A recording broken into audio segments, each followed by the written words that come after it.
ఎక్కువగా ఆలోచిస్తూనే దేవుడు మానవునికి ఇచ్చినటువంటి తన ఆయుష్కాలాన్ని ముగిస్తూ ఉన్నారు. మరి అందరూ వివిధమైనటువంటి రీతులలో అనేకమైన వాటి కొరకు ఆలోచిస్తే, మరి దైవం కొరకు, దేవుని కొరకు ఆలోచించే ప్రజలు ఎంతమంది భూమి మీద ఉన్నారు? దైవం కొరకు ఆలోచించాలి. ఎందుకు ఆలోచించాలి అంటే, దైవం ఎవరో అంటే నిన్ను పుట్టించిన, నన్ను పుట్టించిన, ఈ భూమిని, ఆకాశాన్ని, సూర్యుడిని, చంద్రుడిని, ఈ భూమి మీద ఉన్నటువంటి 84 లక్షల జీవరాశులను సృష్టించినటువంటి ఆ మహనీయుడు, మహోన్నతుడు, సర్వశక్తిమంతుడు ఎవరో మనకి అర్థం కావాలి. ఇంతకు ముందుగా నేను చెప్పినట్లు దేవుడు ఎవరో తెలియకుండా భక్తి చేస్తే ఆ భక్తి శూన్యం, ఆ భక్తి వ్యర్థం. కనుక వేలాది మంది భక్తులు, లక్షలాది మంది భక్తులు భక్తి చేస్తున్నారు. భక్తి చేసే ప్రతి ఒక్కరికి కూడా దేవుడు అంటే ఎవరో తెలియాలి. మాకు దేవుని కొరకు తెలియకపోవడం ఏంటి అని అనుకుంటున్నారా? దేవుడు అంటే ఎలా ఉంటాడో, దేవుని యొక్క లక్షణాలు అంటే ఏంటో, దేవుని యొక్క తత్వం ఏంటో, ఈ భూమిని సృష్టించింది ఎవరో, ఈ భూమి మీద మానవుడు ఎందుకున్నాడో, ఈ భూమి మీద మానవుడు మరణించిన తర్వాత మరణ తన గమ్యం ఏంటో తెలియచేసే ఒక గ్రంథం ఈ భూమి మీద దేవుడు ఏర్పాటు చేశాడు. ఆ గ్రంథమే ఏంటి అని అంటే బైబిల్. బైబిల్లో లేని సంగతి ఏదీ లేదు, అన్నీ ఉన్నాయి బైబిల్లో. దేవుని గురించి ఉంది, ఆకాశము గురించి ఉంది, భూమి గురించి ఉంది, సూర్యుని గురించి ఉంది, చంద్రుని గురించి ఉంది, బంధువుల కొరకు ఉంది, బాంధవ్యాల కొరకు ఉంది, మరణము కొరకు ఉంది, స్వర్గము కొరకు ఉంది, ఆత్మ కొరకు ఉంది. ఇంకా ప్రతి అంశం గురించి కూడా ఈ 66 పుస్తకాలుగా ఇవ్వబడిన దైవ గ్రంథమైన, పరిశుద్ధ గ్రంథమైన బైబిల్లో దేవుడు రాయించాడు. దైవభక్తి ఉంది, దేశభక్తి ఉంది, గురుభక్తి ఉంది. మరికొందరు పతియే ప్రత్యక్ష దైవం అని అన్నారు. ఇందులో ప్రధానమైనటువంటిది ఏంటి అని అంటే దైవాన్ని గురించినటువంటి భక్తి. బైబిల్లో ఒక మాట అన్నాడండి. తిమోతి రాసినటువంటి మొదటి పత్రిక 4వ అధ్యాయం 7వ వచనంలో ఒక అద్భుతమైనటువంటి మాట తెలియచేశాడు. చూద్దాం. తిమోతి పత్రిక 4వ అధ్యాయం 7వ వచనం చదవండి. అపవిత్రములైన ముసలమ్మ ముచ్చట్లను విసర్జించి దైవభక్తి విషయంలో నీకు నీవే సాధకము చేసుకొనుము అన్నాడు. భక్తి విషయంలో సాధన చేయాలట. భక్తి విషయంలో సాధన చేయాలట. భక్తిని సాధన చేసేవారు ఎవరున్నారు లోకంలో? ఒక గంట, అరగంట, పావు గంట కేవలము దేవునికి సమయాన్ని మాత్రమే ఇచ్చేవారు ఉన్నారు. కానీ వ్యయ ప్రయాసలతో సమయాన్ని వెచ్చించి భక్తిని సాధన చేసే మనుషులు ఈ భూమి మీద ఎవరున్నారు? దేవుని వాక్యం ఏమని తెలియచేస్తుంది అంటే అపవిత్రములైన ముసలమ్మ ముచ్చటలను విసర్జించి దేవభక్తి విషయంలో నీకు నీవే ఏం చేసుకోమంటున్నాడంటే సాధకము చేసుకో అని చెప్తున్నాడు. ఎందుచేతనంటే భక్తి వెనుక ఒక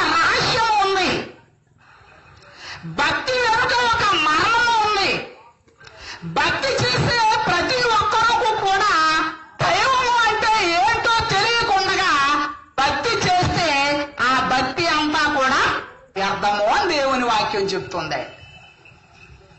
కనుక భక్తి శ్రేష్టమైనది, దైవభక్తి శ్రేష్టమైనటువంటిది. కనుక ఈరోజు మనం ఏం ఆలోచిస్తున్నాము అంటే మనిషిని దేవుడు చేశాడు ఈ భూమి మీద. ఎలా చేశాడు అంటే ఈ ఆకాశాన్ని దేవుడు సృష్టించినప్పుడు కలుగుగాక అని అన్నాడే.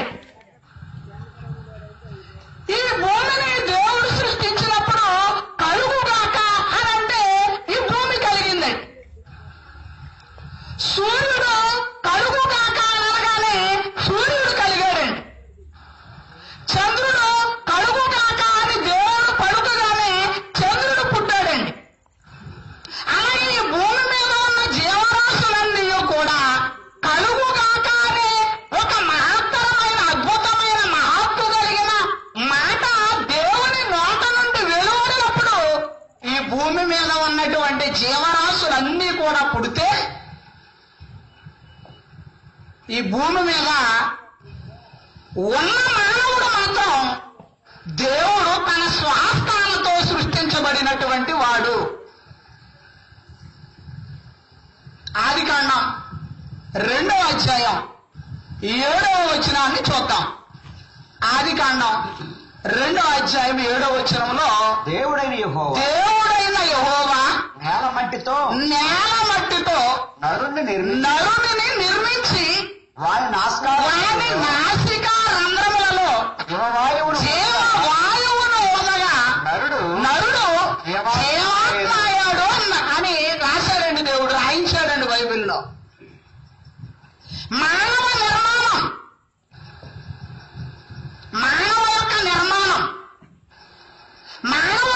మానవుడిని కూడా దేవుడు మనిషి కలుగుగా కానీ దేవుడు ఒకవేళ మాట్లాడి ఉంటే మనిషి కలిగి ఉండేవాడు. కానీ దేవుడు ఏమనుకున్నాడు అంటే ఆ మానవుడిని నా స్వాస్థాలతో నిర్మించాలి అని అనుకున్నాడు. అందువల్ల ఇక్కడ మానవుని యొక్క నిర్మాణం చూస్తున్నాం. ఇక్కడ 2 భాగాలు కనబడుతున్నాయి. మానవుడు అని అంటే 2 భాగాలు కలిగిన వాడు. ఆ 2 భాగాలు ఏంటి అంటే ఒకటేమో శరీరము, రెండవదేమో ఆత్మ. ఒకటి శరీరము, రెండవది ఆత్మ. ఈ శరీరాన్ని దేవుడు తయారు చేయడానికి దేనిని ఉపయోగించాడు అంటే నేల మట్టిని ఉపయోగించాడు. దేనిని ఉపయోగించాడండి? నేల మట్టిని ఉపయోగించాడు. దేవుడైన యెహోవా నేల మట్టితో నరుని నిర్మించి వారి నాసికా రంధ్రములలో జీవవాయువును ఊదగా నరుడు ఏమయ్యాడట? జీవాత్మ. ఒకటి, నేల మట్టి ఒకటి. నేల మన్ను జీవవాయువు, నేల మన్ను జీవవాయువు అంటే 2 భాగాలు మానవుడు. అందుకు మనిషి ఒకవేళ చనిపోతే ఏ నేల మట్టి నుండి అయితే దేవుడు మానవుని శరీరాన్ని తయారు చేశాడో మనిషి శరీరాన్ని విడిచిపెడితే, ఆత్మ శరీరాన్ని విడిచిపెడితే మరలా ఈ శరీరము నేల మట్టిలో ఈ భూమిలో కలిసిపోవలసిందే. ఈ జీవాత్మ అయితేనేమో ఎవరిలో నుండి వచ్చింది అంటే పరమాత్మలో నుండి వచ్చినటువంటిది ఏంటంటే జీవాత్మ. మనుషులందరూ కూడా ఈ జీవాత్మను కలిగి ఉన్నారు. ఆ జీవాత్మకు తండ్రి ఎవరు అనంటే దేవుడు. ఆ జీవాత్మకు తండ్రి ఎవరండి? దేవుడు. శరీరానికి ఒక తండ్రి ఉంటాడు. మనము మన ఆయుష్ పూర్తయితే మనం ఎలాగైతే ఈ శరీరాన్ని విడిచిపెడతామో మన శరీరానికి తండ్రి అయినటువంటి ఆయన కూడా అలాగే సరిపోతాడు. కానీ ఆ శరీరంలో ఆత్మనిచ్చిన జీవాత్మనిచ్చిన దేవుడు ఆయన ఉన్నాడు. ఆయన ఆత్మలకు తండ్రి. ఆయనకు మరణం లేదు, మనలో ఉన్నటువంటి జీవాత్మకు మరణం లేదు. కనుక మనలో ఉన్న ఆత్మకు తండ్రి ఎవరు అంటే దేవుడు. మనలో ఉన్నటువంటి ఆత్మకు తండ్రి ఎవరు అంటే దేవుడండి. కనుక ఆత్మలకు తండ్రి అయిన వారికి మనము ఎక్కువ లోబడి బ్రతకవలను కదా అని దేవుని వాక్యంలో మనం చూస్తున్నామండి. కనుక ఇప్పుడు దేవుడిని ఎందుకు తెలుసుకోవాలి అని అంటే ఆత్మలకు తండ్రి ఆయన. ఎవరండి ఆయన? మనలో ఉన్నటువంటి ఆత్మకు ఎవరు అంటే ఆయన తండ్రి. అందుకు మనం ఏం చేయాలంటే దేవుడిని తెలుసుకోవాలి. అందుకు మనం ఏం చేయాలంటే ఆ పరమాత్మ అయినటువంటి వానికి ఈ జీవాత్మతో మనం ఏం చేయాలంటే భక్తి చేయవలసినటువంటి అవసరత ఉంది. భక్తి శరీర సంబంధమైంది కాదు.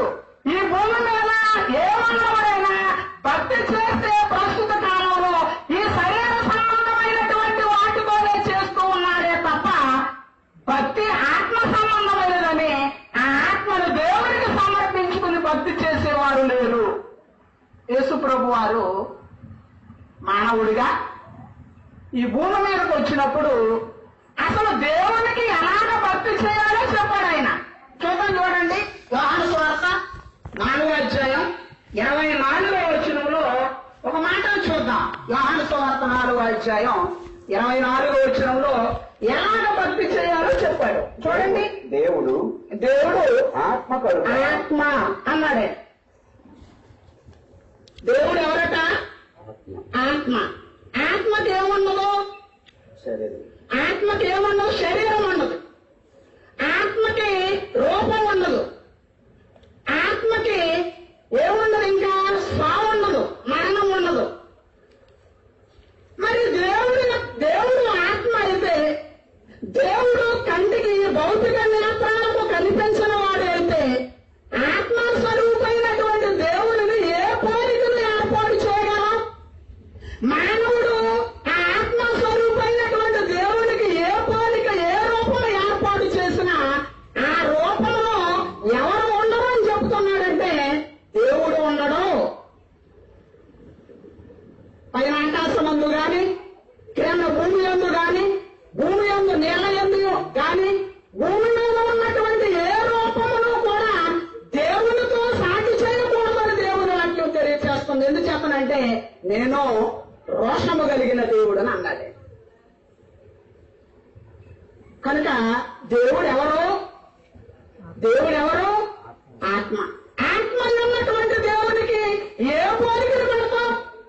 ఆత్మ ఉన్నటువంటి దేవునికి ఏ రూపాన్ని ఏర్పాటు చేస్తాం? ఆత్మ ఉన్నటువంటి దేవునికి ఏ పోలికలు సృష్టించగలము? దేవుడు ఆత్మ కనుక ఆయనను ఆరాధించేవారంటే భక్తి చేసేవారు, ఆయనను పూజ చేసేవారు ఆత్మతోనూ సత్యముతోనూ ఆయనను పూజించాలని దేవుడి వాక్యం చెప్తుంది. సృష్టిని దేవుడు సృష్టించాడు, మనల్ని దేవుడు సృష్టించాడు, ఈ భూమి మీద ఉన్నటువంటి వాటన్నిటినీ కూడా దేవుడే సృష్టించాడు. దేవుడు సృష్టించినటువంటి మనల్ని ఆయన ఏమంటున్నాడు అని అంటే దేవుడిని ఎలా ఆరాధించాలో అనే సంగతి ఎవరు చెబుతున్నారు? మనిషికి తనకు తెలిసినటువంటి జ్ఞానంతో ఏదేదో తనకు తెలిసినటువంటి జ్ఞానంతో చేస్తే దేవుడు దానిని అంగీకరించడు. భక్తి ఎలా చేయాలని ఎవరు చెప్పాలి? భక్తి ఎలా చేయాలని ఎవరు చెప్పాలి? దేవుడే చెప్పాలి. అంతే కదండి. భక్తి ఎలా చేయాలని దేవుడే చెప్పాలి. ఇప్పుడు మనిషి ఆలోచించి చేస్తే కరెక్టా? దేవుడు చెప్పింది చేస్తే కరెక్ట్ అండి. మనిషి ఆలోచించి తనకు తెలిసినటువంటి జ్ఞానంతో చేసింది కరెక్ట్ కాదు. భక్తితో ఎలా చేయాలి, నన్ను ఆరాధించేవారు, నన్ను పూజించేవారు ఇలాగా పూజ చేయాలి అని దేవుడు చెబితే ఆ దేవుడి యొక్క మాట ప్రకారంగా చేస్తుంది కరెక్ట్ అన్నమాట. కనుక దేవుడు ఆత్మ కనుక ఆయనను ఆరాధించువారు ఆత్మతోనూ సత్యముతోనూ ఆయనను ఆరాధన చేయాలని దేవుని వాక్యం చెప్తుంది. అంటే భక్తి శరీర సంబంధమైనదా? ఆత్మ సంబంధమైనదా? ఆత్మ సంబంధమైనటువంటి ఆత్మ సంబంధమైనది. ఆత్మ అంటే హృదయం, మనస్సు, మనస్సాక్షి, మనోనేత్రాలు కలిగి భావోద్వేగాలను వ్యక్తపరచగలిగినటువంటిది ఆత్మ. అలాగే దేవునికి కూడా ఉన్నాయి. ఆయనకు హృదయం ఉంది, ఆయనకు మనస్సు ఉంది, ఆయన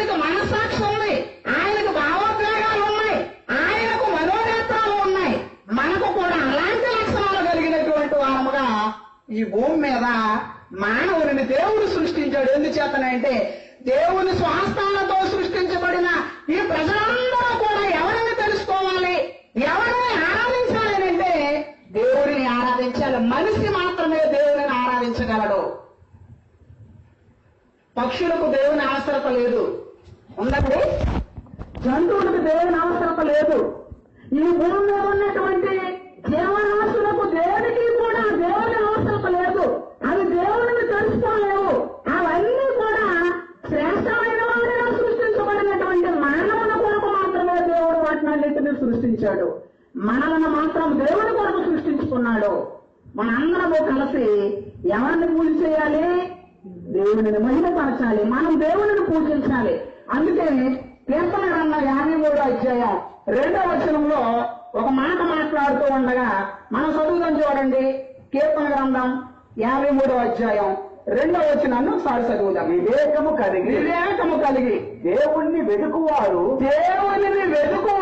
కనరేమో అని దేవుడు ఆకాశము నుండి చూచి నరులను పరిశీలన చేస్తున్నాడు అన్నాడు. అంటే దేవుని కోరిక ఏంటి? దేవుని యొక్క ఉద్దేశం ఏంటంటే ఈ భూమి మీద ఉన్నటువంటి మానవులందరూ కూడా ఎవరిని తెలుసుకోవాలి? దేవుణ్ణి తెలుసుకోవాలి. దేవుని ఎవరో తెలుసుకోకుండా ఒకవేళ భక్తి చేస్తే ఆ భక్తి వ్యర్థం. కనుక దేవుడు ఎవరు చెప్పాలి అంటే దేవుడే చెప్పాలి. నేనే దేవుడు అని చెప్పకపోతే దేవుడు అంటే ఎలా ఉంటాడో, దేవుడు అంటే ఎవరో మనిషికి అర్థము. అలాంటి శ్రేష్టమైనటువంటి అనేకమైన సంగతులు ఈ దైవగ్రంథమైనటువంటి బైబిల్లో ఉన్నాయి. కనుక ఈరోజు మనం ఏం తెలుసుకోవాలి అంటే దేవుడు అంటే ఎవరో, దేవుని గురించినటువంటి సత్యము, దేవుని యొక్క లక్షణాలు ఈరోజు మనం తెలుసుకోవలసినటువంటి అవసరత ఉంది. ఎందుచేతనంటే భక్తి చేయాలనుకుంటున్నటువంటి ప్రతి ఒక్కరికి కూడా దేవుని యొక్క అవసరత ఉంది. మానవునికి దేవుని యొక్క అవసరత ఉంది. జీవాత్మ కలిగినటువంటి ప్రతి మానవునికి కూడా దేవుని యొక్క అవసరత ఉంది. పక్షులు లాంటి వాళ్ళం మనం కాదు, జంతువులు లాంటి వాళ్ళం మనం కాదు, మృగములు లాంటి వాళ్ళం మనం కాదు. మనకి దేవుడు జీవాత్మ అనుగ్రహింపజేశాడు, శరీరాన్ని ఇచ్చాడు. ఈ శరీరంలో జీవాత్మ ఉన్నంతకాలము కూడా ఈ భూమి మీద బ్రతుకుతున్నటువంటి మనము బహోన్నతుడైనటువంటి దేవుని భక్తి చేయవలసినటువంటి అవసరత ఉంది అని దేవుని వాక్యం చెప్తుంది. కనుక కొన్ని లక్షణాలు దేవునికి ఉన్నాయి. మనం దేవుడిని ఎలా గుర్తించగలమండి? మనం ఈయన దేవుడు అంటే ఎలా ఉంటాడు, దేవుడు అంటే ఎలా ఉన్నాడో అని మనం ఎలా గుర్తించగలమంటే ఆయనను గురించి ఆయన తన గ్రంథమైనటువంటి బైబిల్లో నేను ఎలా ఉంటానో అని ఆయన రాయించుకున్నాడు. బైబిల్లో నేను ఎలా ఉంటానో, ఈ లక్షణాలు కలిగినటువంటి నన్ను మీరు ఏం చేయండి, పూజ చేయండి, భక్తి చేయండి అని దేవుడు తన గ్రంథంలో రాయించుకున్నాడు. ఆ లక్షణాలు ఏంటో ఈరోజు మరి కూలంకుశంగా కొన్ని సంగతులు దేవుని యొక్క గ్రంథం నుండి మనం వినడానికి ప్రయత్నాన్ని చేద్దామండి. ఒక విషయం చూద్దాం. ఆదికాండం 17వ అధ్యాయం 1వ వచనాన్ని ఒకసారి చూద్దామండి. అబ్రాము 99 ఏళ్ల వాడైనప్పుడు అబ్రహాము అనబడినటువంటి ఒక భక్తుడు ఈ దైవ గ్రంథంలో ఉన్నాడు. యెహోవాకు 99 సంవత్సరాల కాలము వచ్చినప్పుడు దేవుడు తనను తాను ఆ భక్తుడైనటువంటి అబ్రహాముకి నేను ఎలాంటి వాడనో అనే సంగతి ఆయనకి తెలియజేసుకుంటున్నాడు. నేను సర్వశక్తి గల దేవుడను అన్నాడే. దేవుడు ఆ భక్తుడికి ఏమని తెలియజేసుకుంటున్నాడు? ఎలాంటి వాడను? సర్వశక్తివంతుడను అన్నాడే. సర్వశక్తి అంటే ఏంటి? సర్వశక్తి అంటే ఏంటి? కరెంటుకి ఒక శక్తి ఉంటుంది, గాలికి ఒక శక్తి ఉంది, నీరుకు ఒక శక్తి ఉంది. అలాగే సృష్టిలో ఉన్నటువంటి ప్రతి దానికి ఒక్కొక్క శక్తి ఉంది. కానీ వీటన్నిటికీ కూడా మించినటువంటి శక్తి ఎవరు అంతే కదండి. సర్వశక్తి అంటే దానినే మనం కొనవలేము. అంతే కదండి. ద్రవ పదార్థాలను ఒక లెక్కలో కొలుస్తారు, ఏమంటే ఘన పదార్థాలను ఒక లెక్కలో కొలుస్తారు, వాయు పదార్థాలను మరొక లెక్కలో కొలుస్తారు. ఎక్కడైనా భూకంపం వచ్చిందనుకోండి, భూకంపాన్ని కొలవడానికి కూడా ఒక లెక్క ఉంది. ఆ కొలమానాన్ని బట్టి దేవుని యొక్క శక్తిని మనం ఏమాత్రం కూడా లెక్క కట్టలేం. అన్నిటికీ కూడా మించినటువంటి శక్తి. ఇది చేయలేదండి దేవుడు అనడానికి అవకాశం ఉందా? ఏమండి, దేవుడికి ఇది చేత కాదండి, దేవుడి అసలు ఇది చేయలేదండి అని అనడానికి అవకాశం ఏమైనా ఉందా? మానవుడికి ఏదైనా సమస్య వస్తే, మానవుడికి ఏదైనా ఇబ్బంది వస్తే, మానవుడికి ఏదైనా రోగం వస్తే అన్ని ప్రయత్నాలు కూడా చేసేసిన తర్వాత ఎవరిని ఆశ్రయిస్తారండి? దేవుడు ఆశ్రయిస్తారు. ఎందుకంటే ఈ ప్రయత్నాలన్నీ కూడా చేశాం, దేవుడు మాత్రమే ఇది చేయగలడని నమ్మి ఎవరిని ఆశ్రయిస్తాడంటే దేవుడిని. దేవుడు గొప్పవాడు. దేవునికి ఒక శక్తి ఉంది. ఆ శక్తి దేవుడికి మాత్రమే ఉంటుంది. దేవుడు అంటే ఎలాంటి శక్తి కలిగినటువంటి వాడే ఉండాలి అంటే సర్వశక్తి కలిగినటువంటి వాడే ఉండాలి. దేవుడా నాకు ఈ సహాయం చేయవాడంటే నాతో ఏ పరికారం ఇంకొక ఆయన దగ్గరికి వెళ్ళాను అంటాడా? అంటాడండి? అలాగంటే ఆయన ఎవరు కాదు, ఆయన ఎవరు కాదు అంటే దేవుడు కాదు. ఏమి చేతనంటే ఆయనకు సమస్తము కూడా సాధ్యమే. ఒక సంగతి ఏంటంటే ఆ బైబిల్లో, దేవుని గ్రంథమైనటువంటి బైబిల్లో 100 సంవత్సరాలు కలిగినటువంటి వాడికి పిల్లల్ని ఇచ్చాడు దేవుడు. తన భార్యకు 99 సంవత్సరాలు వచ్చినప్పుడు, తన భర్తకేమో 100 సంవత్సరాలు వచ్చినప్పుడు దేవుడు ఏం అనుగ్రహింపజేశాడు అంటే తన గర్భాన్ని తెరిచి పిల్లల్ని అనుగ్రహింపజేశాడు. అదేంటి దేవుడు. ఆ వయసు వచ్చినప్పుడు డాక్టర్ దగ్గరికి వెళ్తే ఏమంటాడు? 90 ఒకవేళ మానవుడికి అంత ఆయుష్కాలం ఉంటే, లేదా ఒక స్త్రీకి అంత ఆయుష్కాలం ప్రస్తుత కాలంలో ఉంటే, ఆ వయసు వచ్చినప్పుడు డాక్టర్ గారు నాకు పిల్లలు కావాలి, ఎలాంటి స్పెషలిస్ట్ దగ్గరికైనా వెళ్ళండి, డాక్టర్ గారు నాకు పిల్లలు కావాలి అని అంటే ఏమంటాడండి? ఏమంటాడండి? అది పిల్లలను కాసే సమయము కాదు. కానీ దేవుడు కలుసుకుంటే ఏం చేయగలడు? 100 సంవత్సరాలు కలిగినటువంటి వారికైనా ఏమి ఇవ్వగలడు? అలాగే ఇచ్చాడండి దేవుడు. అలాగే ఇచ్చాడండి దేవుడు. ఆయన ఎలాంటి వాడో మనకు అర్థమవుతుందంటే ఒక చోట ఏమన్నాడు అంటే నేను తలుచుకుంటే రాళ్ళలో నుండి కూడా ఏం పుట్టించగలను? పిల్లలను పుట్టించగలను అని అన్నాడు. పిల్లలను పుట్టించగలను అని అన్నాడు. దేవునికి అసాధ్యమైనది ఏమీ కూడా లేదు. దేవునికి సమస్తము కూడా సాధ్యమే. ఆయన సర్వశక్తిమంతుడు. ఆకాశం నుండి ఆహారాన్ని కురిపించినటువంటి సంగతులు బైబిల్లో ఉన్నాయి. బండలో నుండి నీటిని రప్పించినటువంటి, నీటిని ప్రవహింపచేసినటువంటి సంగతులు బైబిల్లో ఉన్నాయి. ఆకాశం పక్షుల ద్వారా మనుషులకు ఆహారాన్ని పంపించినటువంటి సంగతులు బైబిల్లో ఉన్నాయి. కనుక దేవుని యొక్క శక్తి గొప్పది. అంటే దేవుడు అంటే ఇప్పుడు ఎలా ఉండాలి? ఎలాంటి లక్షణం కలిగినటువంటి వాడే దేవుడు అన్నమాట. ఎలాంటి లక్షణం కలిగిన వాడు దేవుడు అంటే సర్వశక్తిమంతుడై ఉండాలి. సర్వశక్తిమంతుడై ఉండాలి. ఆయన సర్వశక్తిమంతుడైనటువంటి దేవుడు అనే సంగతిని బైబిల్ గ్రంథంలో తనకు తానుగా ఏం చేస్తున్నాడంటే తెలియచేసుకుంటూ ఉన్నాడు. రెండవ సంగతి ఏంటంటే ఆయన సర్వజ్ఞానము కలిగినటువంటి వాడే. ఎవరండి? మొదట ఆయనకి ఎలాంటి లక్షణం ఉంది? ఆయన సర్వశక్తివంతుడు. ఆ శక్తి, ఆ పరిమితి లేనటువంటి శక్తి, అద్భుతమైనటువంటి శక్తి కేవలం దేవునికి మాత్రమే ఉంటుంది. అలాంటి శక్తి ఎవరికైతే ఉంటుందో ఆయన మాత్రమే దేవుడు. అలాంటి శక్తి కలిగినటువంటి వాడిని మనం ఏమనవచ్చు అంటే దేవుడు అనవచ్చు అన్నమాట. రెండవ సంగతి ఏంటి అని అంటే కీర్తనల గ్రంథం 139వ అధ్యాయము 1 నుండి 6 వచనాలను మనం చూద్దాం. చూడండి, ఆయన ఎలాంటి వాడు అంటున్నాడనంటే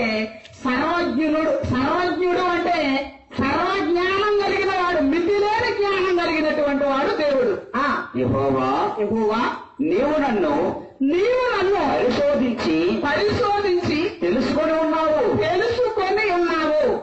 నేను కూర్చుండుట నేను లేచుట నీకు తెలియను. నాకు తలంపు పుట్టక మునిపే నీవు నా మనస్సును గ్రహించుచున్నావు. నా నడక నా పడకను నీవు పరిశీలన చేసి ఉన్నావు. నా చర్యలన్నిటినీ నీవు బాగుగా తెలుసుకొని ఉన్నావు. యెహోవా మాట నా నాలుకకు రాకమునిపే అది నీకు పూర్తిగా తెలిసి ఉన్నది అని చెప్తున్నాడే. దేవుడికి ఏం తెలుసటండి? సమస్తము కూడా ఆయనకి తెలుసు. ప్రియమైన వచ్చి ఇక్కడ దేవుడి వాక్యాన్ని వింటున్నారు. ఇక్కడ ఉంటున్నటువంటి వారికి, ఇక్కడ కూర్చుని వింటున్నటువంటి మనకి మన ఇంటి దగ్గర ఏం జరుగుతుందో కూడా మనకి తెలియదు. తెలుసండి? కానీ దేవుడు అలాంటి వాడా? దేవుడు అలాంటి వాడు కాదు. దేవుడు సర్వజ్ఞానం కలిగిన వాడు. ఆయన సర్వజ్ఞానం కలిగిన వాడు, మితిలేని జ్ఞానం కలిగిన వాడు. ఆయనకు అన్ని కూడా తెలుసు. సృష్టిలో ఏముందో తెలుసు, సృష్టిలో ఏమి లేదో తెలుసు. ఎందుకు చేతనంటే ఆయన సృష్టికర్త కదండి. ఈ సమయంలో ఇక్కడ ఏం జరుగుతుందో ఆయనకు తెలుసు. ఇదే సమయంలో అమెరికా దేశంలో ఏం జరుగుతుందో కూడా ఆయనకి తెలుసు. అంటే ఒకే కాలంలో ఒకే సమయంలో ఈ భూమండలం మీద, పరలోకంలోనూ ఈ భూమండలం మీద ఎక్కడెక్కడ మనుషుల మధ్యలో ఏం జరుగుతుందో, మనుషుల యొక్క హృదయాల్లో ఎలాంటి ఆలోచన ఉందో, మనిషి ఏం మాట్లాడబోతున్నాడో అంతా కూడా ఎవరికి తెలుసట? అదండి దేవుడంటే.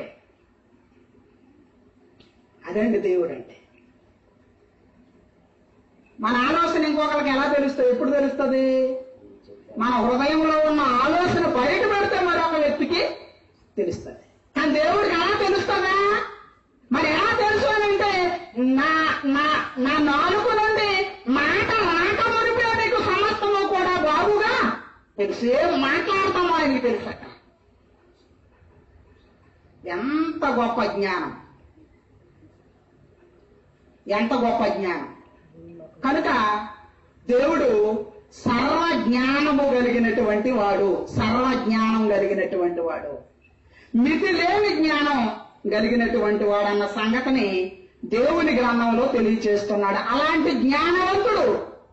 జ్ఞానవంతుడు ఈ భూ ప్రపంచంలో ఎవరో కూడా లేరు. దేవుడు అంటే ఎలా ఉండాలి? నెంబర్ 1, దేవుడు అంటే ఎలా ఉండాలి? సర్వశక్తివంతుడై ఉండాలి. నెంబర్ 2, దేవుడు అంటే ఎలా ఉండాలి? సర్వ జ్ఞానము కలిగినటువంటి వాడై ఉండాలి. మూడవ సంగతి ఏంటి అంటే కీర్తన గ్రంథంలో మంచి మాట రాశాడండి. కీర్తన గ్రంథం 139వ అధ్యాయము 7 నుండి 13 వచనాలను చూద్దాం. చూడండి. నీ ఆత్మ యొక్క నుండి నేనెక్కడికి పోవదును, నీ సన్నిధి నుండి నేనెక్కడికి పారిపోవదును. నేను ఆకాశమునికి ఎక్కినను, నీవు అక్కడను ఉన్నావు. నేను పాతాళమందు పండుకొనిను, నీవు అక్కడను ఉన్నావు. నేను రెక్కలు కట్టుకొని సముద్ర దిగంతములలో నివసించినను, అక్కడను నీ చెయ్యి నన్ను నడిపించును, నీ కుడి చెయ్యి నన్ను పట్టుకొను, అంతకాలం నన్ను మరుగు చేయదు. దేవుడి వాక్యం ఏం తెలియచేస్తుంది అంటే ఆయన ఎవరటండి? సర్వాంతర్యామి. ఆయన అంటే అన్ని చోట్ల ఉంటాడు ఆయన. అంతే కదండి? అన్ని చోట్ల ఉంటాడు ఆయన. ఈయనేమంటున్నాడు అంటే నేను నీ యొక్క ఆత్మయందు నుండి నేను ఎక్కడికి తప్పించుకుని వెళ్ళిపోతును? దేవుని దగ్గర నుండి ఎవరైనా తప్పించుకోగలరా? దేవునికి కనబడకుండా రహస్యమైనటువంటి చోటు ఏదైనా ఉందా? ఒక ఆయన ఉన్నాడు బైబిల్లో. దేవుని సువార్త ప్రకటించవయ్యా అని పంపిస్తే ఆయన ఎక్కడికి పారిపోతున్నాడట? ఒక దేశం నుండి మరొక దేశానికి పారిపోతున్నాడు.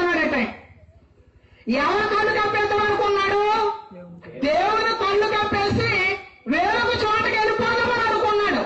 అలాగని అనుకున్నాను ఎవరో చూడరు అనుకుని ఎక్కడ దాక్కున్నాడట? వాన యొక్క అడుగు భాగంలోనికి వెళ్ళిపోయి పడుకున్నాడట. అది వాన నావికుడికి తెలియదు, లేకపోతే వానలో ప్రయాణం చేస్తున్నటువంటి వారికి తెలియకపోవచ్చు, కానీ ఎవరికి తెలుసండి? దేవుడికి తెలుసు. దేవుడికి తెలుసు. ఆయన సర్వాంతర్యామి. ఆయన ఎవరండి? సర్వాంతర్యామి. అన్ని చోట్ల కూడా ఉంటాడు ఆయన, అన్ని చోట్ల ఉంటాడండి. కనుక దేవునికి కనబడకుండా రహస్యమైనటువంటి స్థానాలలో దాగగలిగిన వాడు ఎవరైనా ఉన్నాడా అని ప్రశ్నిస్తున్నాడు ఆయన. అంతేకాదు చదువుదాం చూడండి. ఇర్మియా గ్రంథం 23వ అధ్యాయం 23 నుండి 24 వచనాలను చూద్దాం. ఇర్మియా గ్రంథం 23 నుంచి 24 వచనాల్లో ఏమని దేవుడు తనకు తాను తెలియజేస్తున్నాడు చూడండి. నేను సమీపము నుండు దేవుడిని మాత్రమేనా దూరమున ఉండు దేవుడు కానా యెహోవా సెలవిచ్చిన మాట ఏదగా ఏంటంటే నాకు కనబడకుండా దేవునికి కనబడకుండా రహస్యమైన స్థలములలో దాగగలవాడు ఎవడైనా ఉన్నాడా అని ప్రశ్నించాడు. చూడండి, నేను ఆలోచించండి. దేవునికి కనబడకుండా ఎక్కడైనా దాగగలమా? దేవుడికి కనబడకుండా ఎక్కడికైనా పారిపోగలమా? అంటే మనుషులందరికీ కూడా తెలియవలసినటువంటి నిజం ఏంటి అంటే ఎక్కడైనా ఎవరుంటారు? ఎక్కడైనా ఎవరున్నారు? దేవుడు అంటాడు. దేవుడికి కనబడకుండా ఏ వ్యక్తి కూడా రహస్యంగా దాగగలిగే అవకాశం లేదు.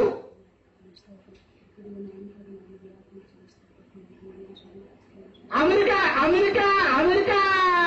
పై బాంబు వేసి బిన్ లాడెన్ ఎక్కడ దాక్కుని పోయాడు? అది అమెరికా సైన్యానికి, అమెరికాలో ఉన్న ప్రజలకు తెలియకపోవచ్చు, కానీ ఎవరికి తెలుసు? దావీదు ఎప్పుడో రహస్యమైనటువంటి స్థావరాలను దాక్కున్నాడు. ఆయన పట్టుకోవడానికేమో వేరు ప్రయాసపడ్డారు, కానీ ఆ సైన్యానికి, ఆ ప్రభుత్వానికి తెలియకపోవచ్చు, కానీ ఎవరికి తెలుసు? దేవుడికి తెలుసు. అందువల్ల ప్రతి స్థలంలో ఉన్నాడు. ప్రతి వారిని కూడా ఆయన చూస్తున్నాడు. బైబిల్లో యోసేపు అనబడినటువంటి భక్తుడు ఉన్నాడు. ఏంటంటే ఆయన నన్ను చూస్తున్నాడు కనుక నేను పాపం చేయను అన్నాడు ఒక ఆయన. దేవుడు చూస్తున్నాడు, నేనున్న దగ్గర దేవుడు ఉన్నాడు, నా నడకను నా పడకను అన్ని పరిశీలన చేస్తున్నాడని మానవుడు ఒకవేళ నమ్మితే మానవుడు పాపం చేస్తాడండి? దేవుడికి విరోధంగా తప్పు చేస్తాడా? దేవుడికి విరోధంగా పాపం చేస్తాడా? అజ్ఞానంగా ఆలోచిస్తాడా? ఆలోచించడే. దేవుని వాక్యం ఏం చెప్తుంది అంటే దేవుడు ఉన్నాడు, ఆయన సర్వశక్తిమంతుడు, ఆయన సర్వాంతర్యామి, ఆయన సర్వజ్ఞానం కలిగినటువంటి వాడని దేవుని వాక్యం చెప్తుంది. కనుక దావీదు కూడా ఏమంటున్నాడనంటే దేవాన్ని ఎదుట నేను పాపము చేయకూడనట్లు నా హృదయంలో నీ వాక్యాన్ని ఉంచుకున్నాను. అంటే మనిషి పాపం చేస్తే ఎవరి ఎదుట మాత్రమే పాపం చేస్తున్నాడట? దేవుని ఎదుటే. దేవుడు చూస్తున్నాడు కనుక దేవుని నుండి తప్పించుకునే అవకాశము. కనుక దేవుడు ఎవరన్నమాట? దేవుడు ఎవరండి? సర్వాంతర్యామి. అన్ని చోట్ల, అన్ని స్థలాల్లో, ఒకే సమయంలో, ఒకే కాలంలో, అన్ని చోట్ల కూడా ఉండగలిగినటువంటి వాడు ఎవరు అనంటే దేవుడే. ఆ లక్షణం కేవలం ఎవరికి మాత్రమే ఉంటుంది? దేవుడికే. సర్వశక్తిమంతుడు అనబడినటువంటి లక్షణం కేవలం ఎవరికి మాత్రమే ఉంటుంది? దేవుడికి మాత్రమే.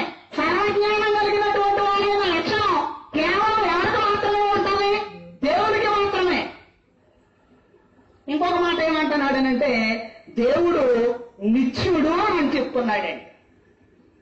దేవునికి ఏముండదు? దేవునికి ఏముండదండి? మరణం ఉండదు. మరి మనకో ప్రధానమంత్రికో, ముఖ్యమంత్రికో ఏమండి ప్రతి ఒక్కరికి కూడా ఏముంది అంటే మరణం ఉంది. శాశ్వతంగా ఉండే అవకాశము ఆ దేవునికి ఏమీ లేదు, మరణం లేదండి. సావు పుట్టుకులు లేనటువంటి వాడు ఎవరన్నమాట? దేవుడు. ఇంతకీ దేవుడు ఎప్పుడు పుట్టాడంటే నరిగే వాళ్ళు ఉన్నారు కదండి, అజ్ఞానంతో చాలా మంది ఉన్నారు కదండి. దేవుడికి ఏమి లేదు, పుట్టుకు లేదు. ఆయన ఏమంటున్నాడు అంటే నేను ఉన్నాను అని అంటున్నాడు. ఎప్పుడున్నాడో ఎలా ఉన్నాడో అన్న సంగతి తన గ్రంథమైనటువంటి బైబిల్లో దేవుడు రాయించుకోలేదు. ఆయన పుట్టిక మరణాలు లేనటువంటి వాడు, సావు పుట్టుకులు లేనటువంటి వాడు ఎవరోనంటే దేవుడే. ఈ ప్రపంచంలోకి ఎంతో మంది మహాత్ములు అనబడినటువంటి వారు వచ్చారు, చచ్చిపోయే కాలగర్భంలో కలిసిపోయారు. వారి పేరు మరోబడి ఉన్నది. వారి చరిత్ర అయితే ఉందేమో గాని వారి పేరు మరోబడి ఉన్నది. వారి పేరు మరోబడి ఉన్నది. అలాంటి వారు ఎవరూ కూడా ఏం కాలేరు, దేవుళ్ళు కాలేరండి. అందుచేత దేవుని యొక్క వాక్యం ఏం చెప్తుంది అంటే దేవుడట ఎలాంటి వాడండి? నిత్యుడు. నిత్యుడు అంటే ఎప్పుడూ ఉంటాడు. ఎంతకాలం ఉంటాడు? శీతకాలంలో ఉంటాడా? ఏమండి? వర్షాకాలంలో ఉంటాడా? వేసవికాలంలో ఉంటాడా? కాలానికి ముందు ఉన్నాడు, కాలం తర్వాత కూడా ఆయన ఉన్నాడు. ఎప్పుడూ కూడా ఆయన ఉంటాడు, ఎప్పుడూ కూడా ఉంటాడు. ఆయనకి ఏం లేదంటే మరణము అనబడినటువంటిది లేదు. మరణము అనబడినటువంటిది లేదు. నీలో ఉన్నటువంటి జీవాత్మకు ఎలాగైతే మరణం లేదు, ఆ జీవాత్మను అనుగ్రహించినటువంటి పరమాత్ముడైనటువంటి దేవునికి కూడా ఏమి లేదంటే మరణము లేదు. మరణము లేనివాడే ఉన్నమాట దైవం. మరణము లేనివాడు దైవం. అందుచేత ఒక చోట ఏమంటున్నాడో చూద్దాం, చూడండి. కీర్తనల గ్రంథంలో 102వ అధ్యాయము 27వ వచనంలో ఒక మాట రాశాడండి ఆయన. చూద్దాం. కీర్తనలు 102వ అధ్యాయం 27వ వచనంలో ఒక మాట రాశాడు. నీవు ఏకరీతిగా ఉండువాడు, నీవు ఏకరీతిగా ఉండువాడు. నీ సంవత్సరములకు అంతము ఈ లేదు. సంవత్సరానికి ఏమి లేదు, అంతం లేదు. దేవుడు ఏకరీతిగా ఉంటాడట. దేవుడికి బాల్యం గాని, యవనం గాని, నడిప్రాయం గాని, వృద్ధాప్యం గాని ఉండనే ఉండవాడు. దేవుడు ముసలివాడు అయిపోయి అనడానికి అవకాశం ఉందండి. ఒక దేవుడు పొరవాడు అనడానికి అవకాశం ఉందండి. ఒక దేవుడు చిన్నవాడు అనడానికి అవకాశం ఉందండి. దేవుడు ఏకరీతిగా ఉంటాడు. ఆయన సంవత్సరాలకు ఏమి లేదు అని అంటే అంతము. కనుక దేవుడు ఇలాంటి గొప్ప లక్షణాలు కలిగినటువంటి వాడండి. ఇలాంటి గొప్ప లక్షణాలు కలిగినటువంటి వాడు దేవుడు. ఆ దేవుడు ఎవరో ఇప్పుడు మనం విన్నాం కదండి. ఇలాంటి లక్షణాలు కలిగినటువంటి వాడు ఎవరన్నమాట? దేవుడు అని. ఇప్పుడు భక్తి చేస్తే ఈ లక్షణాలు ఎవరికైతే ఉన్నాయో ఆయన ఎవరో తెలుసుకుని భక్తి చేస్తే మనిషికి ఏముంది? ఏముందండి? ఇప్పుడు విన్నాం కదండి. దేవుని యొక్క వాక్యంలో, దేవుని గ్రంథంలో దేవుడే రాయించుకున్నాడు. ఆ గ్రంథాన్ని 40 మంది భక్తులు 1600 సంవత్సరాల కాలంలో దీన్ని రాశాడు. దేవుని యొక్క ఆత్మ వాళ్ళని ప్రేరేపించి దేవుని గురించి ఆయన రాయించుకున్నాడు. ఈ భూమి మీద ప్రజలకు నా కొరకు తెలియాలి, నా లక్షణాలు తెలియాలి. నేనంటే ఎవరో తెలియకుండా, నా లక్షణాలంటే ఎవరో తెలియకుండా, నేను సృష్టించినటువంటి మనుషులు మరి ఎవరిని పూజిస్తానని ఎరిగిన దేవుడు ఆయన గురించి రాయించుకున్నాడు. ఆయన ఎవరని విన్నాం అమ్మా? ఆయన ఎవరని విన్నాం? సర్వశక్తిమంతుడు. ఆయన ఎవరని విన్నాము? ఆయన సర్వజ్ఞుడు, సర్వజ్ఞానం కలిగిన వాడని విన్నాం. ఇంకా ఆయన ఎవరని విన్నాము? సర్వాంతర్యాలని విన్నాం. ఇంకా ఆయన ఎవరని విన్నాము? ఎవరు ఆయన నిత్యము ఉంటాడని విన్నాం. ఇంకా ఆయన ఎవరని విన్నాము అంటే ఆయన ఆత్మ. ఆయన అంటే దేవుడిని ఈ భౌతిక నేత్రాలతో మనము చూడలేం. తిమోతి రాసినటువంటి పత్రిక 6వ అధ్యాయం 16వ వచనంలో ఒక మాట రాశాడండి. సమీపింపరాని తేజస్సులో ఆయన మాత్రమే వసించుచు అమరత్వము గలవాడై ఉన్నాడు. మనుష్యులలో ఎవడునో ఆయన్ను చూడలేదు, ఎవడునో చూడనేరడు. చూశారండి? ఆయన ఎలాంటి తేజస్సులో ఉన్నాడు దేవుడు? ఆయన తేజస్సు ఎలాంటిది? ఎవరు సమీపింపరానిదేనంటే ఏ మానవుడు కూడా సమీపింపరానటువంటి తేజస్సు. అందుకే ఆయన రవి కోటి తేజుడు అన్నాడు అనమాట. అంటే కోటి సూర్యుళ్ళ తేజస్సు కలిగిన వాడట. ఒక సూర్యుని తేజస్సు మనం చూడలేం కదండి, మరి ఈ కాలంలో మరీ చూడలేం కదండి, చూడగలమేంటి? చూడలేం. అలాంటిది కోటి సూర్యుడు తేజస్సు ఎలాగైతే ఉంటుందో అంత మహా గొప్ప తేజస్సు కలిగినటువంటి వాడు దేవుడు. ఆ తేజస్సులో, ఆ మహిమలో, ఆ కాంతిలో ఆయన మాత్రమే వసించగలడు, ఆయన మాత్రమే నివసించగలడు. మనుషులలో ఎవడనూ కూడా ఆయనను చూడలేదు, చూడ నేరడు అని చెప్తున్నాడు. దేవుడు ఎవరో చూడలేనప్పుడు, దేవుని యొక్క పోలికేంటో, దేవుని యొక్క రూపం ఏంటో మనకు తెలియనప్పుడు, మరి ఎలాగ దేవునికి రూపాన్ని మనం ఏర్పాటు చేయగలము? నన్ను దేవునితో సాటి చేయగలరు, నాకు ఎలాంటి రూపాన్ని నేను ఏర్పాటు చేయగలను? దేవుడు మానవుడికి ప్రశ్నిస్తున్నాడు బైబిల్లో. ఏ సమాధానం చెబుతాం? దేవుడు ప్రశ్నిస్తే దేవుడి ఆత్మ ఆయన అన్నాడు అని మనం నమ్మాలి. దేవుడు ఆత్మ కనుక ఇలాంటి లక్షణాలు ఎవరైతే కలిగి ఉంటారో ఆయనే ఎవరన్నమాట? దేవుడే. ఆ లక్షణాలు ఎవరైతే కలిగి ఉంటారో అలాంటి వాడి దేవుడు. అంటే ఆ లక్షణాలు ఎవరికి మాత్రమే ఉంటాయంటే దేవుడికే ఉంటాయి, ఇంకెవరికి కూడా అవి ఉండవు. ఎవరో కూడా కలిగి ఉంటారు. ప్రేమ కలిగి ఉంటారు మానవులు, దయ కలిగి ఉంటారు మానవులు. అది ప్రేమ అంటే అది దేవుడికి ఉంది, మానవుడికి ఉంది. దయ అంటే అది మానవుడికి ఉంటుంది, దేవుడికి కూడా ఉంటది. ఎలాంటి లక్షణాలను మానవుడు కలిగి ఉన్నాడేమో గాని నేను చెప్పినటువంటి ఒక 5 లక్షణాలు కూడా కేవలము దేవుడు మాత్రమే కలిగి ఉంటాడు. ఆ లక్షణాలు ఎవరైతే కలిగి ఉంటారో ఆయనే దేవుడు. ఆ దేవుడు ఎవరో తెలుసుకుని మనం భక్తి చేస్తే ఈ 70-80 సంవత్సరాల కాలంలో చేసినటువంటి భక్తికి ఏముంటది? అర్థం ఉంటది.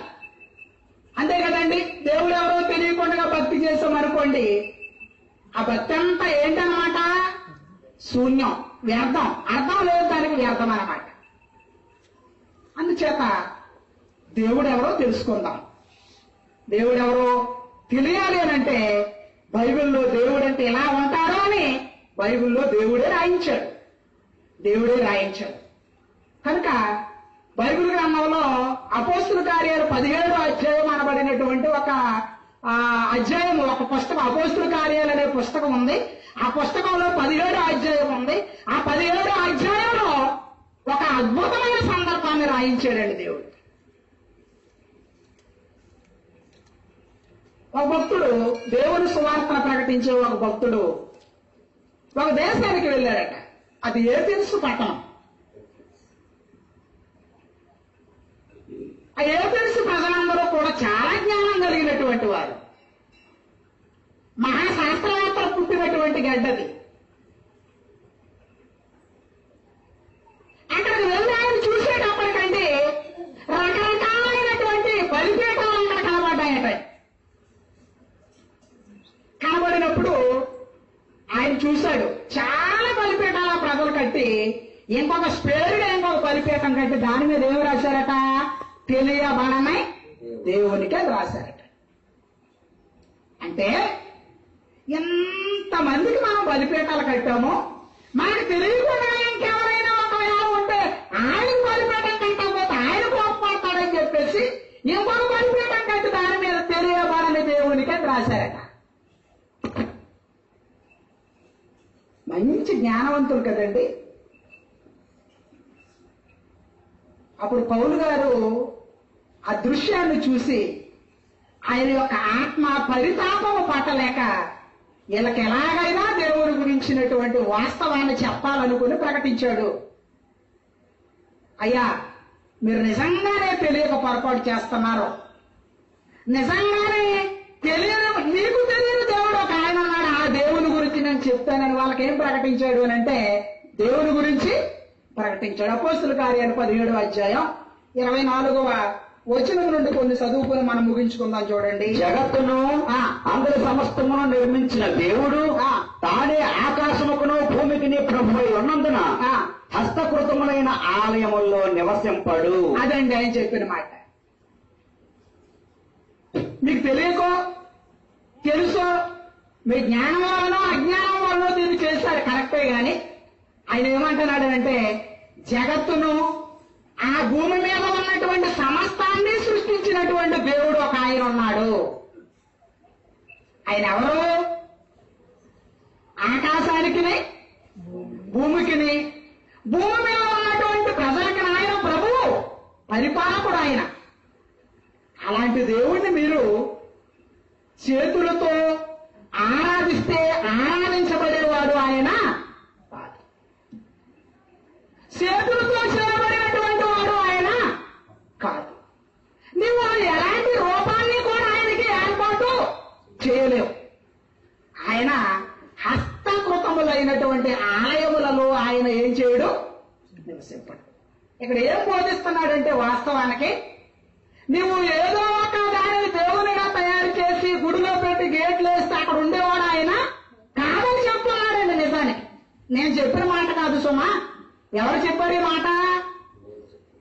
కొన్ని వందల సంవత్సరాల క్రితం అపోస్తుడైనటువంటి పౌలు చెప్పినటువంటి మాట అండి. ఆయన జ్ఞానం కలిగినోడు, ఆయన సర్వాంతర్యామి అని చెప్తున్నాడు. ఇంకా ఏమంటున్నాడు 27వ వచనంలో? ఇంకా 27వ ఆయన అందరికీ జీవమును ఊపిరిని సమస్తమును దయచేవాడు కనుక తనకు ఏదైనా పొదువై ఉన్నట్టు మనుష్యుల చేతులతో సేవించబడడు. ఆయన ఎలాంటి వాడు? భూమి మీద ఉన్నటువంటి వారందరికీ జీవము ఊపిరి సమస్తము కూడా దయచేస్తున్నాడు. వర్షాన్ని దయచేస్తున్నాడు. ఫలవంతమైనటువంటి